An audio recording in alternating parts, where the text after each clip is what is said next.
21 August grenade হামলা মামলায় সব আসামিদের খালাস দেবার পর আরও প্রায় 4 মাস ধরে চলছে আপিলের শুনানি। বিএনপির ভারপ্রাপ্ত চেয়ারম্যান তারেক রহমান সহ অন্য আসামিদের খালাসের রায়ের বিরুদ্ধে আপিলের শুনানি আগামী 24 জুলাই পর্যন্ত মুলতবি করেছে আপিল বিভাগ। 17 জুলাই প্রধান বিচারপতি ডক্টর সৈয়দ রেফাত আহমেদের নেতৃত্বে 7 বিচারপতির আপিল বেঞ্চ এই আদেশ দেন।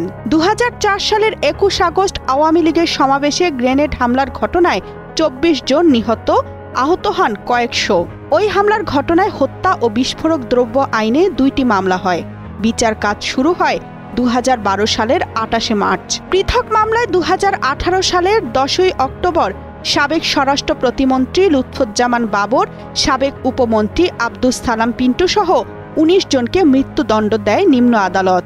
এছাড়া তারেক রহমান সহ 19 আসামিকে যাবজ্জীবন ও 11 আসামিকে বিভিন্ন মেয়াদে কারাদণ্ড দেওয়া হয়। পরে গত 1 ডিসেম্বর তারেক রহমান সহ সব আসামিকে খালাস দিয়ে রায় দেন হাইকোর্ট। এরপর 19 মার্চ হাইকোর্টের দেয়া সব আসামির খালাসের রায়ের বিরুদ্ধে লিভ টু আপিল করেন রাষ্ট্রপক্ষ।